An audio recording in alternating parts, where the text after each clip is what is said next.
boy named Liu Mingfei woke up and found himself sitting in a strange place with his older brother, who told him that he might die at any moment and that after their conversation he would fall asleep for a long time until he woke up and raised the flag of war and returned home after it was over and warned him not to trust humans. After Mingfei left and closed the door behind him, his brother followed him, but when he opened the door, he found a battlefield full of dead and injured people and kept walking until he found Mingfei with a wound on his shoulder. After Mingfei woke up in the human world, he found himself a young teenager playing video games with his friends, and after he lost the game against his friend, he felt relieved that he didn't know that he was using a pointing stick on the keyboard because he is a loser and not good at playing games. Then he received a challenge message on his device from someone named Nono. He thought it was a girl and accepted her challenge, intending to play seriously and beat her and used all his skills, try to win the battle, until he was surprised by her voice telling him that he was leveled up to level 3, and then she said that she couldn't win because she was level 2. Mingfei was curious about her, and when he checked her account, he found that there was no information about her, which made him feel that she was a mysterious girl. Meanwhile, Nana was sitting in a fancy car and thought that he was a good player even though he was not special, and she was accompanied by a guy named Sheng and a girl named Eki who were curious that their manager wanted to recruit Mingfei very badly. Nana was surprised that he's rated S despite his average level and decides to investigate him further. She calls Norma, who I think looks like Shuri in the real world, and asks her to check on Mingfei. She told her that he's just an 18-year-old high school student who doesn't have any friends like other video game and anime fans. Nona was surprised that he seems friendly with everyone when he's playing despite not having any friends. Norma told her that he's the kind of person who lives in his own world and is currently staying with his uncle's family and has a crush on a girl in his class. Nona kept asking Norma about his life and character in detail so that she could analyze him, while Mingfei was very happy when the girl he likes replied to his message, and they agreed to meet somewhere tomorrow. He then headed out of his room after hearing his aunt call him and ask him to go buy the items that were on sale today, and then his cousin rudely asked him to buy the latest issue of his favorite magazine. On the other hand, Norma told Nona that he was pretending to be a girl online with an account called Twilight Scars and romancing his cousin Mings to get back at him for his mistreatment, and when his aunt started scolding him for playing like every day, he ran out of the house hearing her constant nagging. Then he went to buy Mings's Dan magazine. There he met the magazine salesman with whom he had a good relationship. When he asked him about his future, Mingfei told him that he just wanted to run a store and make enough money to last him a month. Meanwhile, Nono and her friends learned of Mingfei's dream, and Sheng was outraged that such a useless person would join their university at the behest of the principal, but they decided to wait for the interview with Mingfei. On his way home, Mingfei went to the mailbox and asked the clerk if there was any letter for him since he applied to study abroad, and when the clerk handed him a small piece of paper, he thought that the university had rejected him, but the clerk handed him an envelope that came with the letter, and Mingfei found an expensive cell phone inside. Then he found a letter stating that he was rejected from the university to which he applied, but he was accepted to study at Castle University, and when he checked the phone, he found that it contained the number of only one person named Professor Guderian, so he slapped himself with the phone to make sure he was not dreaming. When he returned home and told his uncle's family, they couldn't believe that someone like him had been accepted to study at a prestigious university like Castle and thought that someone was deceiving him, and Mings kept trying to discourage him with negative words about his level that does not qualify him to walk past the university gate. A huge helicopter landed in front of their house, and a man named Zihang came out, gave him a robe, knelt down in front of him, and told him they needed him. His relatives were surprised that Zihang, known as a genius, was kneeling in front of him and calling him a leader, but it turns out that this was all just in Mingfei's pathetic mind as he watched his relatives fight about it, and when he decided to go back to his video game room, he found a phone call, and after his aunt answered, she told him that he had a meeting tomorrow at a hotel. Mingfei was surprised that it was real, so he asked his friend Liao Tang to check about the university and found that it was a real university that was recognized and known as a university for the rich, and encouraged Mingfei to enroll in it to get rid of his miserable life with his relatives. Mingfei wondered how he would be able to pass the interview, and Tang told him that he had to practice the interview and anticipate the questions he would be asked in order to succeed in gaining their approval. The next day, Mingfei went to the interview place and remained nervous at the entrance of the hotel, and when he entered the interview room, he found many people who already knew his name, and it turned out to be a group of students who came to interview like him, so he thought that he was called to supplement the number, but he felt happy when he found Wenwen, the girl he liked. Then one of the applicants entered the interview. He tried to seize the opportunity and open a door to talk to her, but soon the student left disappointed as the interview did not last 1 minute, and when it was Wenwen's turn, he wished her luck and waited for her until she left the room, and when he went to her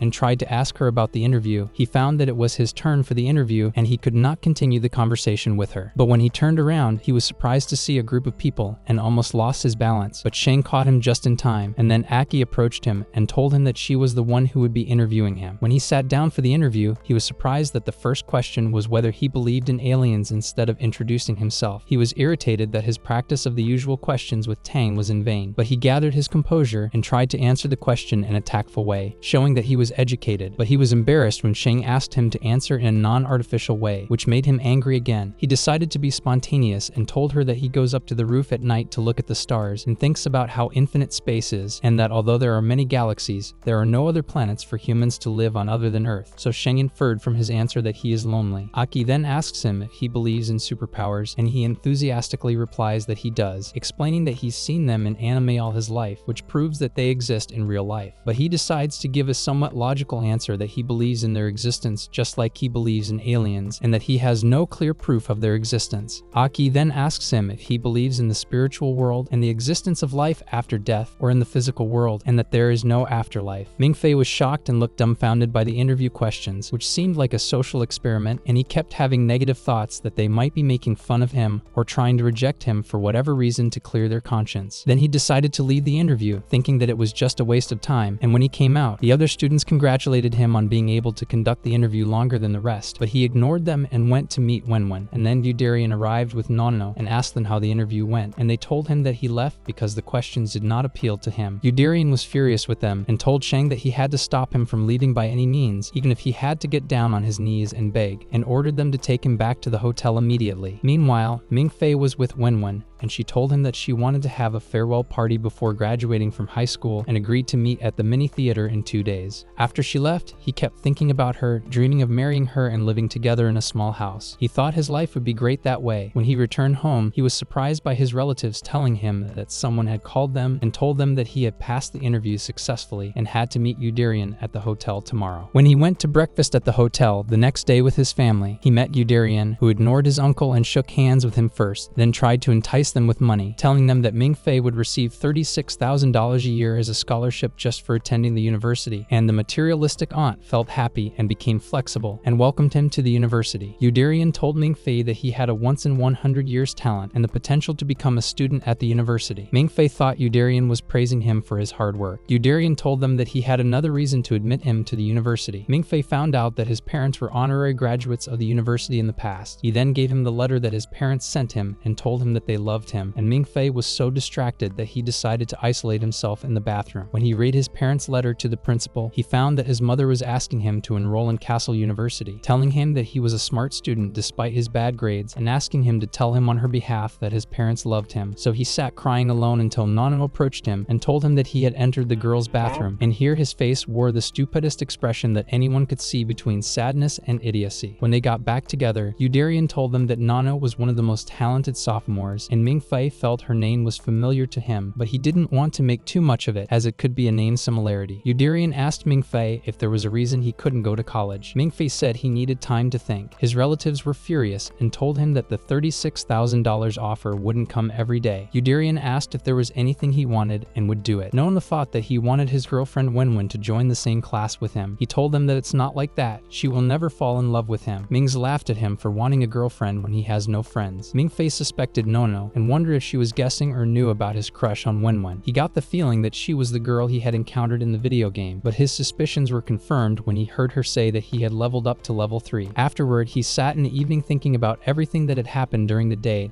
and felt frustrated about being indecisive about Wenwen. He imagined talking to her and telling her one of his stories, imagining himself as the hero and Wenwen as the heroine, and wondered if they could live their own story someday. Nona was standing behind him and almost fell off the roof, but she caught him and told him that she'd been spotted by Norma and had come at Yudarian's request to persuade him to attend his university. She asked him if he was hesitant because of Wenwen and offered to let him know how she felt about him. When he was excited to find out, she crushed his feelings by saying she didn't like him and he had no chance of impressing her. He told her that she didn't know anything about their relationship and it was not her place to say whether he had a chance or not. She asked him if he had ever tried to take her to a movie, give her a bouquet of flowers, or get her a gift for her birthday, and when she found found his answers negative, she was furious at him for liking the girl and never trying to get close to her. He told her that he loved her with all his heart, but he wasn't attractive or handsome enough to impress her and couldn't confess his feelings to her. Nono then received a call from Yuderian, who authorized her to use force to persuade him if necessary. When she hung up, she told him that love is hard, especially if the other person is difficult, but he was wrong to think that he wouldn't regret it if he didn't try to express his feelings, and suggested that he muster up the courage to confess his love to her in front of everyone. Mingfei felt a surge of excitement and vowed that he would do so at their high school graduation ceremony in 2 days. She told him that if he succeeded in doing so, his chance of getting into college would disappear forever, and quietly left. Meanwhile, Yuderian was sitting on pins and needles waiting for Nono to tell him that she had managed to convince him to go to college when Aki and Shane joined him to tell him that they were heading to the dam on Professor Lar's order to take over there, after which Nono called Norma to get detailed information about Wenwen. The next day, Mingfei and Wenwen managed to book the theater where the farewell party will be held tomorrow. He enjoys his time with her all day and gives her a bouquet of flowers. They walk together until he is surprised when Nono appears out of nowhere and tells Wenwen that she is his classmate. Wenwen decided to leave to give them some privacy. He felt angry that she left because of Nono. When he asked her why she broke into their date, she told him that he should let her go immediately. He was surprised that her opinion was different from what she told him yesterday, and she told him that he should decide tonight whether to join Castle or not because Yuderian was leaving early in the morning. He thought that he could either give up the idea of joining Castle or giving up Wenwen, and told her that he couldn't give up his girlfriend no matter what. Nono gave in to his wish and left quietly, mocking his decision to give up college for a girl like that. Mingfei told her that she meant a lot to him and insisted on his opinion, even if everyone thought he was crazy. He went home and started practicing how to confess his love to Wenwen in front of the mirror. The next day, he prepared a bouquet of white roses before the ceremony to give to Wenwen, then agreed with the DJ to play a romantic song as he gave her the roses, and as he sat thinking about the speech he would give at the ceremony, his thoughts were interrupted by his colleague Mingfei to tell him that the ceremony would start soon. Then he gave him a suit and told him that Wenwen said that he should wear a formal dress when giving the speech. When he put on the suit and joined everyone, they started making fun of him, and one of his classmates called him a monkey in formal clothes, but he ignored her and went to the others and started practicing the speech and how to move. When the lights went out, he remembered Nono's words and her suggestion to confess his love to Wenwen in front of their friends and give her a bouquet of roses. He felt it was the perfect time to do it, so he went on stage, and before he could say anything, one of their classmates interrupted him to stand in the designated spot. He hid the roses behind his back, then saw the word "I love you" written on the stage screen. He wondered what was going on, but was surprised when Mingfei entered, who had already decided it was the right moment to confess his love to Wenwen. Then he approached Mingfei and sarcastically asked him to go back to where he belonged, and he realized that his friend had deceived him and became a laughingstock in the eyes of everyone, and Wenwen went to the person who deserved her. When he heard her tell him that she loved him, he dropped the bouquet and remained motionless in shock and felt like he was going to die in pain because he had lost everything. But he was surprised when Nono entered the hall with some girls and told him that he had more important things to do. Then she approached him and said that she would not be able to return to the university until she got his consent to enroll in it. So he gave in to reality, and then Nono asked the girls to change his clothes. Then they dressed him in a new suit, and Nono approached him and grabbed his arm, and they left the hall quietly. She asked him if he wanted to look back, but he told her that he wanted to move on. On their way to the university, he told her that he still couldn't believe what had just happened, then asked her why she had come to the hall, and she told him what she had learned about Wenwen through Norma, and that she was already in a relationship with Mingfei, and they communicated constantly. After a while, the car stopped after they ran out of gas, and then they sat talking on the street. He asked her why she was being so nice to him, and she told him that all she cared about was getting him into college, but he wasn't convinced, saying that she couldn't stand to see him suffer in that theater, and that she would be his senior classmate, and it was her duty to take care of him. Mingfei decides that he will finally enroll in Castle University because he can't live in this city anymore, and calls Buderian to tell him his decision. Nono says that he wanted a normal life with clear choices, but once he ends the call, those choices will disappear forever, and after he ends the call, a file is created in the Norma system containing all his information, and he can use the system however he wants. The next day, Mingfei traveled to the Castle University campus, and when he arrived, he asked the security guard about the location of a certain train line, and the guard thought he was homeless from his pathetic appearance, and advised him to call the embassy and ask for help if he didn't have any money. Mingfei sat in the airport thinking about how he would get to Castle University without going to the train station, which does not exist, and he does not have much money, so he thought about buying some food, but the owners of the restaurant told him that homeless people are not allowed, so he felt angry and told them that he has money and is not homeless until someone stood in front of him and asked him for a single coin. When Mingfei turned to him, he thought he was homeless and kept talking to him sharply, but the person told him that he is not homeless and his name is Finger,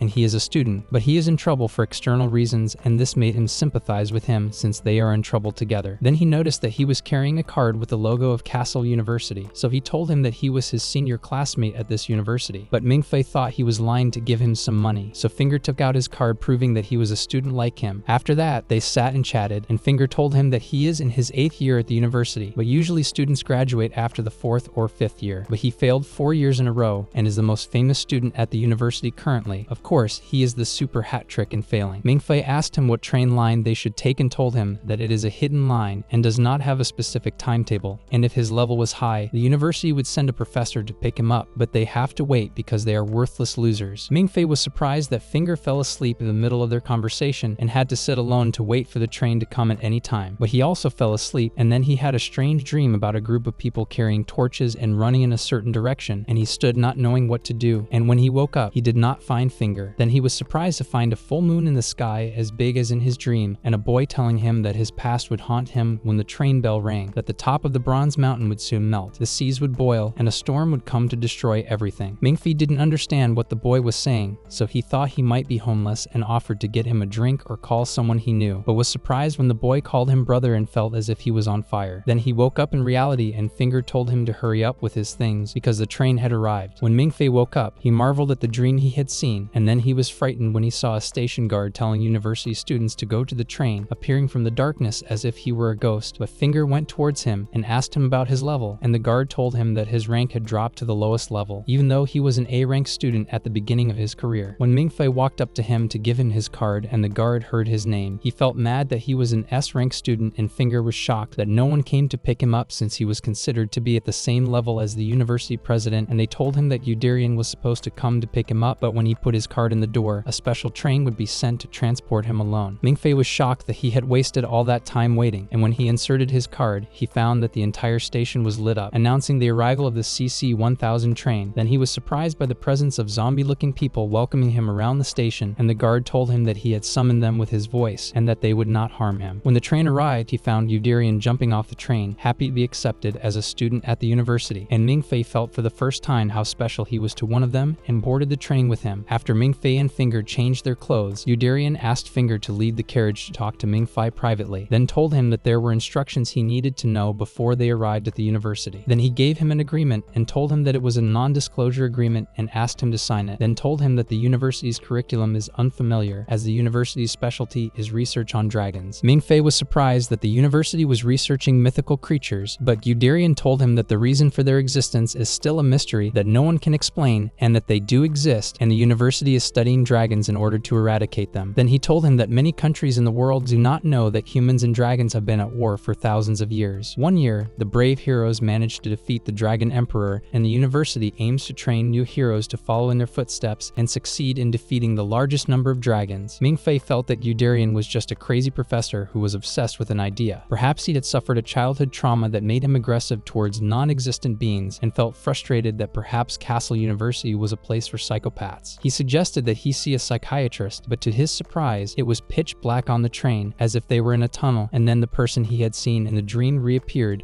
and told him that what Yuderian was saying was true. Mingfei was surprised that he was on the train with him and did not meet him, and felt that he was talking like a ghost. He told him that he got on the train at the same time with him, and when the boy asked him to look through the window, he was surprised to find a dragon corpse on the top of the mountain, and the boy told him that they are now in the land of dragons, and this dragon is called Nidhogg, the first dragon known as the Black Emperor, and was eliminated thousands of years ago. Mingfei was curious to ask if there was something that connected him to that black dragon. The boy told him that he had nothing to do with him, that he deserved to die, that there wouldn't even be this world if he hadn't died. Afterward, Mingfei regained consciousness and found that he had fallen asleep the whole time, and Yuderian told him that he had passed out while they were talking and thought he was just as terrified as the rest of the students when they first started. Then someone named Toyama Masashi joined them, and Yuderian told him that he would show him evidence to prove his words. Then he found that the first evidence was a scales, but Yuderian told him that it was not an ordinary scales. Then he gave him a gun and asked him to shoot it. Although Mingfei had learned how to use weapons in military military training. He failed to shoot a turtle, lost his balance from the recoil of the gun, and looked ridiculous to Toyama despite his S rank. Mingfei marveled that the scales were solid and the bullet did not penetrate them. Yuderian said that it was originally a dragon scales found in 1900, then told him that the second evidence of the existence of dragons was found in 1796, a baby dragon that was saved from a monster that almost ate it before it hatched from its egg. But Mingfei's limited primitive mind refused to comprehend the matter and described the baby dragon as an elaborate puppet. Yuderian got angry and asked him to look at it from all angles and told him that it was a real dragon. When Mingfei approached him, they were all surprised that he was awake and trying to get out of the glass box by any means, and Yuderian was surprised that he had come back to life at this time, but went back to sleep after hitting his head on the glass. While Yuderian and Toyama thought that Mingfei was the one who woke up the dragon and that he was an amazing person, Mingfei almost lost consciousness after all the beliefs that he thought were true collapsed in front of him. Yuderian decided to take him for a walk, and Mingfei wondered if he could withdraw from the academy, and he told him that they would have to wipe his memory first because he had signed a non-disclosure contract before knowing the truth about the existence of dragons, and that it would make him suffer in his life and have difficulty enrolling in any other university. So he found that he had no choice but to go along with it. Then he was surprised when Yuderian opened a large portal and told him that the world he knows is just a drop in the sea of the real world, and he was about to see things he never knew about before. Yuderian then exits the train with Mingfei, who realizes that he is now in the headquarters of Castle University, which is not like any traditional university he has seen before. Yuderian then tells him that their previous studies revealed that the most powerful dragons are sleeping in what is known as Shen, so he will have to sneak into Shen and get rid of the Dragon Emperor there. Mingfei did not pay attention to what he said, as what surprised him was that the place seemed to be completely empty of anyone, so Yuderian paid attention to that. But they were surprised by a hail of bullets shooting at them from everywhere, and Yuderian remembered that they were the soldiers of the president of the student union, who was one of the strongest opponents of the university's curriculum. Mingfei realized that the university had become a war zone after he saw soldiers everywhere. Then Yuderian was shot in the chest and asked Mingfei to take care of his dismissal before he lost consciousness. Mingfei was terrified of what was happening around him, and the number of bodies began to increase, and he had no choice but to wait until the war was over or empty them of bullets in the hope of staying alive. After a while, the sound of gunshots began to decrease until it disappeared. Then he began to hear voices of people talking through speakers. Mingfei decides to take the opportunity to go and get a doctor for Yuderian, but he finds two people with swords standing in front of each other. Mingfei doesn't know what all the fuss is about, but he is surprised when Nono appears in front of him. When she puts the barrel of her gun to his head, he tells her that he is unarmed and tries to remind her of himself, but she makes him lie down. It turns out that a girl with a sniper behind him manages to hit Nono and make her fall to the ground in front of his eyes. Mingfei began to lose his temper and feel very stressed and panicked until he saw this mysterious boy appear in front of him and offer to punish them for him. He then lost control of himself and shot everyone in front of him, and then sat down near the bodies of Nono and Yuderian. But he was surprised to hear the sound of a horn and found a group of people running towards the square. He thought they were coming to finish him off, but he found that it was a group of medics treating them and found that the soldiers were still alive after all. Then an old man passed by, complaining about kids who don't care about studying, and when he noticed Mingfei, he was surprised that he had participated in that fake war, even though he was a freshman. But Yuderian approached him and told him not to pay attention to him, and this person is called Klen, who is in charge of the university budget, which makes him a strict and stingy person. Mingfei panicked and naively thought that Yuderian had turned into an evil spirit talking to him. He told him that he was still alive and that today was Freedom Day, a live fire training day, and that the reason everyone was unconscious was because of the hypnotic effect of the bullets being fired at them, and that the red color was just a stain. After normalcy returned to the university, Klen still felt angry at the students and decided to ask the principal to cancel this annual event, but the two students who were fighting with swords approached him and told him that this event does not violate the 3 rules of the university as long as no one is harmed. However, Klen decided to call Principal Anju and leave the decision to him, and when he answered his call, he told him that the students caused a huge mess this year and their bullets destroyed Anju's favorite green spaces. The president of the student union, whose name is Caesar Gattuso, told him no, he has nothing to do with Gattuso, the former AC Milan player. Caesar told him that he could replace the greenery with his father's money if he wished, but Klen was surprised when Anju said that the university would bear the cost of all repairs and refused to cancel the annual Freedom Day event, so Mingfei felt that the director is popular among students and is a good person. Then Anju asked to speak to him on the phone, and he admired him for defeating Caesar and Zihan on his first day on campus. Klen suggested that he hurry up and go to his dorm before the spiteful students finish him off. Meanwhile, Principal Anju was sitting with Mr. Lars, who suggested that they ease up on Freedom Day because things always get out of hand every year. But Anju told him that he deliberately coddles his students because of their failure in the Battle of the Dragons 8 years ago and the death of all the talented students who follow the university's rules to the letter. Since then, he said he's been thinking that all they need for their next war against the dragons is a true genius with the qualities of a leader that the Dragon Emperor himself would fear, growing up in a free and unrestricted environment. Lars told him that Caesar and Zihang had those qualities, and he saw Mingfei as an ordinary student compared to them. Anju said that there was a reason he couldn't explain right now that made him rank S. Lars worried that Caesar and Zihang would crush him before he could gain confidence, but Anju thought that all Mingfei needed to do was to train well to bear fruit, and he would be fine with the geniuses. On the other side, Mingfei went to his room and realized that it was big enough for 2 people, which meant he would have a roommate, but he was disappointed to learn that his roommate would be Finger. Finger was impressed that he was able to beat Caesar and Zihang in no time on his first day. He said that he found that everyone was giving him strange looks all the time. He told him that the student union and the Lionheart community hated him and suggested that they go for a walk around the neighborhood. After that, Finger began to introduce him to the buildings inside the university and found that they are very huge and have a long history, but he wondered that everyone inside the university are ordinary people and wondered how they fight against dragons. So Finger told him that their Yanlings were sealed inside the university by the night guard who lives in the clock tower and is originally Mr. Klen's father. Then they headed towards the training ground, which is the only place where students can use the Yanling without the influence of the Night's Watchman, as the Yanling is in tune with the language of dragons and their blood, which are magical abilities that he has to learn the language of dragons to be able to use them. On their way to the square, he surprised a student who almost spilled his drink on him, but he used ice magic before he fell, and Finger told him that this is a type of Yanling, and that there are 100 types of magic that are distinguished by numbers, and the higher the number, the stronger the magic. Mingfei realized that all students can use magic, but he found one of the students losing control of his water spell, so Finger shouted at him to run away quickly before they drown, and then one of the students intervened and used his magic to turn the water into ice blocks and then broke them, and then Mingfei noticed that he was seeing his life tape through the ice crumbs scattered around him, and when he tried to touch it, it materialized in front of him as a tree, half dead and half alive. Finger tells him that what just happened is a living example of why he shouldn't use magic if he can't control it, and when he finds him staring at that tree, he tells him that it's the world tree and that the Black Emperor dragon is imprisoned underneath the real tree. Yuderian then joined them and told Mingfei to go back to the dormitory to take a test on Yanling since he knew the basics, then gave him his student card and told him that he would take a bloodline test tomorrow. After Mingfei sat down, he found that Yuderian had brought a music box to test his bloodline early to satisfy his curiosity, and told him that once upon a time, the Black Emperor would emit a low growl from his throne that could destroy entire continents, and the rest of the dragons would turn and kneel to hear his voice, and after some time, the dragon language technicians were able to create a music box through which they could hear the Black Emperor's language, which is the beginning of the most powerful Yanling of all. Mingfei realized that he was in trouble as he couldn't understand anything Guderian was saying, but he tried to pretend to be calm in front of them. But when Guderian turned on the sound and heard the dragon's voice, he found that Mingfei didn't feel anything at all, not even that a great power was calling him, so he realized that he might be a mutant whose human genes overshadowed his dragon genes, but he realized that something greater had just happened and rushed out. Mingfei was surprised by his reaction, but at the same time he found Finger posting what happened on the university's social media and realized that it was only a matter of time before he was expelled from the university and they wiped his memory and that he didn't want to go home. So Finger suggested to him to cheat and give him the questions for tomorrow's test so that he could pass it. In the meantime, Caesar announced the defeat of the Student Union on Freedom Day and the loss of the right to own Norton House. When the students protested, he told them that not accepting defeat was a sign of weakness and that they should accept their loss as the Lionheart community did. Nono checked her phone and told everyone that Mingfei's Yanling was not responding to the Emperor's call, and then Guderian and Klen went to the secret documents room to re-investigate the White Ruler who is as powerful as the Black Emperor. Klen told him that the White Emperor dragon prophecy freed his descendants and cleansed their bloodline from the Black Emperor's rule, which meant that Mingfei could be a descendant of the White Emperor. Guderian thought that there was no way there could be a pure human among them. Klen felt that he might want to protect Mingfei and told him that they only take care of warriors, but Guderian told him that he was a good boy, then asked him to write down what happened in front of him in the report and told him that Mingfei would be considered a rare specimen in case he proved to be a descendant of the White Emperor, but Guderian did not want Mingfei to become a research specimen. Klen decided to keep it a secret until tomorrow's test. If he failed, he would tell everyone who he was and do his best to make them treat him ethically. In the evening, a mysterious person entered the university's data processing center, turned on the EVA system, and told it that Mingfei would pass tomorrow's test. The next day, Mingfei was running as fast as he could after being late for the test when he entered the test hall and found Nono standing in front of him. When he sat down, he found that his test paper was named Ricardo and that she was the one who would be proctoring the test. When the test began, Mingfei was surprised to find that there were no questions on the paper, and he remembered when Finger told him that the test requires spiritual insight to see the content of the paper through the dragon language. Then he found a blonde girl sitting quietly next to him. The students then began to hear voices coming from the box in front of them. Mingfei had no trouble with this as he had written down the symbols that are used in order each year for the test. On the other side, Toyama asked Norma to observe the test and then approached Nano and asked her how her bloodline test went when she first enrolled at the university. She told him that she saw a shadow sneaking up on her mother and stealing her soul, but she couldn't see its face. On the other side, Mingfei found himself alone in the hall with this mysterious boy. Everyone around him had disappeared, and he asked him to sit next to him, so he decided to get to know him, and then he found that his name was the same as his relative's name, as he was also called Mings. Then he was shocked when he realized that he knew about the fake girl's account where he was manipulating his cousin to get revenge for the way he treated him. Mings told him that spiritual sight allows him to see what is deep inside his heart so he can see it. Mingfei denied that he was feeling anything at the moment, and when he asked what it was, Mings told him that he should ask his heart that question, and told him that humans are naturally foolish, but that he was deliberately foolish and that he felt sorry for him. When he regained consciousness, Nono took the answer sheet from him and told him that the test was over since he had been unconscious for 2 hours. When he asked her about the test result, she told him that he had written down 9 correct answers even though there were only 8, so he wanted to take the sheet to edit it, but the test was already over, and she said that he was officially a student at Castle University. When he returned to his room, Finger celebrated him as an official student and advised him not to sign up for Mr. Lars' class because he is a strict bastard who stresses about attending classes. Mingfei was surprised that Lars cares about such things when he is supposed to be training them to fight dragons. Finger tells him that he went on a mission a while ago and hasn't returned yet. They found dragon tracks somewhere. Meanwhile, Lars arrived at the location of the dragon tracks and sent Aki and Shang to explore the deep sea and found a buried village at the bottom. Shang deduces that this is where the water dragon meets the mountain dragon, and Aki suggests that they use the snake to explore a large area of the ocean and save time, and then he uses his power to summon a huge snake that splits into several small snakes and spreads around the ocean to explore it and see everything through it. On the other side, Lars found that high vibrations were detected that could cause an earthquake, while Shang found that there was a huge amount of gold near them. Lars ordered them to return to the ship quickly, but as soon as he finished his sentence, they felt a violent shaking underneath them, and when the crew was about to pull the ropes to pull Shang and Aki, they found that they were cut off and lost contact with them. Lars felt angry with himself that he had repeated the mistake that happened 8 years ago and caused the death of 2 of his most important students, but he was surprised that Shang was able to communicate with him through his snake and told him that he had reached the bottom of the dam and saw a huge wall in front of him and concluded that he had managed to reach the Fire Dragon Imperial Palace. Lars called Anju and told him what they had found, and he asked him to continue searching inside the palace, and when Lars said that he doubted the presence of a living being inside, he allowed him to use the key to bring that thing alive or dead. So Lars went to a room with a baby with pure dragon blood, which is the key that he will use. Then he took the child, put the child in a diving suit, put the child inside a sealed box, and decided to investigate the palace and find the dragon himself. When he reached the bottom, he told Shang and Aki that they only had 2 hours to accomplish the task, then used his ability to open the palace gate. The child then used the key to remove the corpses of the gatekeepers that had been burned to ashes due to a curse. The child commanded the gate to open and a card came out of the corpse's tongue, and they succeeded in opening the gate. Before Shang and Aki entered, Lars gave them a chemical grenade and told them they had 2 hours to get the fire dragon's bones or destroy it if they had to. After he returned to the ship, he kept watching everything through the cameras and told them to find the king's bedroom. When they went inside, Shang felt as if they were inside a clock. Then they found a huge bronze pillar that looked like a tree, so he asked Aki to take a picture of it while he went to look for his snakes around and ordered her to run away and not try to save him if anything happened. Lars uses the Norma system and orders her to read the language, and she tells them that the direction of the branches matches the exit route. Aki starts to feel unwell, and the crew notices that her heart rate is increasing before they lose contact with her. Lars ordered them to pull her rope and tell Shang to retreat, but they were surprised to find that Aki's rope had broken, and in the meantime she almost fell, but Shang caught her just in time, and she told him that she was dizzy, and when she asked him if he found anything, he told her that he blew it up because they couldn't carry it on their own. Then they noticed a dragon monument near the pillar, so they decided to take it to examine it and take a sample of the bronze. When Aki approached the monument to pick it up, she felt something attacked her and grabbed her, so she asked Shang to shoot the person, but she found that it was Shang himself who grabbed her. Then he told her that there was a statue following her all this time, and she realized that she was under his influence